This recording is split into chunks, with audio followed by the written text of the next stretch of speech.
New reporting suggests FBI agents may have been diverted for personal errands, and Senator Whitehouse says that's a serious warning sign about leadership at the Bureau.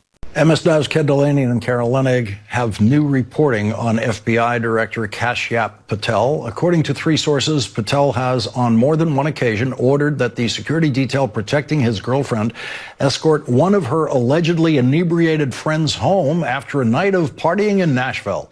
Patel's girlfriend, Alexis Wilkins, asked FBI agents on her security team at least 2 times, including once this spring, to drive her friend home, and agents objected to diverting from their assignment, said the sources, who were granted anonymity to discuss non-public matters. But Patel insisted they do as Wilkins requested, and in one case called the leader of Wilkins' security detail and yelled at him to do so. FBI spokesperson Ben Williamson broadly disputed that such events took place. This is made up and did not happen, Williamson said. Senator Sheldon Whitehouse is back with us. And Senator, these are FBI agents. These are people who are supposed to be tracking counterterrorism. These are people who are supposed to be working on serious criminal investigations. And this is what Kash Patel has them doing. Yeah, I mean, if you're a serious person and are capable of doing the job of director of the FBI, then what you pay attention to is doing your job and doing your best and protecting the American public from crime and terrorism and all of that. If you're not that, if you're a clown who knows you're no good at the job, then it's all about cosplay and dress up. And where's my raid jacket that has to be just the right one for me so that everybody can see me in my FBI raid jacket. And then it is play with the toys, fly around with my girlfriend in the FBI jet, make my security detail drive her drunk friends home. And it's a signal of how these people approach their jobs. They're not serious people. This is their chance to basically play at being the FBI director, and they're distracted by the toys and the fun and games of it all because fundamentally they're not up to doing the real job. There is this kind of madness all over this administration, from Robert Kennedy Jr. to Pete Hegseth to the FBI director. It is just all over it. And I feel like every once in a while we have to remind the kids out there that you get fired for this kind of stuff in any other version of Washington life. And in any other version of Washington life, no one even dreams of using one of the government jets for dates with the girlfriend. And no one even dreams of having FBI agents take girlfriends' drunk friends home. Like, that couldn't cross their minds. Nope, and there would be real sanctions. But in this case, it's like they've all come to a giant costume party in which they get to play act at the roles of really important jobs.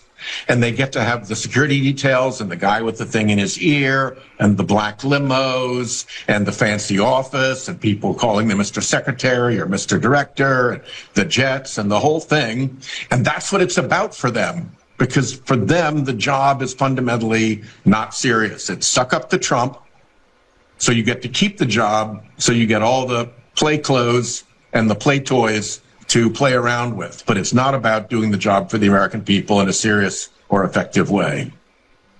Senator Sheldon Whitehouse, thank you very much for joining us tonight. Thank you. What Senator Adam Schiff is highlighting goes far beyond redactions or procedural delays. At its core, this is about whether our institutions are functioning as they are supposed to, especially when powerful interests are involved. Schiff is asking a simple but critical question. Can we trust the Justice Department to manage these sensitive files honestly? Or is political influence shaping what the public gets to see? That question cuts to the heart of democratic accountability. The Epstein files are not just another set of documents. They represent years of investigation into criminal activity that touched some of the most influential figures in society. The public has a right to know that these records are being handled with integrity. Reports that the FBI devoted thousands of agents to comb through the files, specifically flagging mentions of former President Trump, suggest a level of scrutiny that could either ensure transparency or, if mishandled, create selective disclosure designed to protect the powerful. Schiff's call for an independent audit by the Inspector General is a safeguard to make sure the law is actually being followed, not just interpreted to suit political convenience. Transparency in this context is nuanced. Redactions are perfectly legitimate when they protect victims' privacy or ongoing investigations, but history shows that redactions can also be misused to shield wrongdoing or embarrass political opponents. Without independent oversight, there is no way for the public, or even Congress, to distinguish between legitimate privacy protections and selective concealment. This is why Schiff emphasizes the importance of the IG reviewing the custody of these files and verifying any logs of withheld documents. It's not paranoia, it's a necessary check to ensure that justice is impartial. Schiff also situates this within a broader pattern of troubling DOJ behavior. Repeatedly, the department has tried and failed to indict New York Attorney General Letitia James, even when presenting cases to grand juries where probable cause standards are relatively low. These failures illustrate a broader issue. If leadership is politicized, the department risks becoming an instrument of retribution rather than a neutral enforcer of the law. By connecting the Epstein files concerns to these broader DOJ patterns, Schiff is helping viewers understand that this is not an isolated incident, but part of a systemic challenge in how the department exercises power. For viewers, the lesson is clear. The health of our democracy depends on institutions acting in good faith. Transparency, independent oversight, and accountability are not optional. They are essential. When redactions or missing documents hide inconvenient truths, trust erodes and public faith in the justice system suffers. Schiff's push for an IG audit is about more than seeing the files. It's about reestablishing confidence that laws are applied evenly and that no one is above scrutiny. This is also a human issue. Victims, survivors, and everyday citizens are directly affected when justice is incomplete or opaque.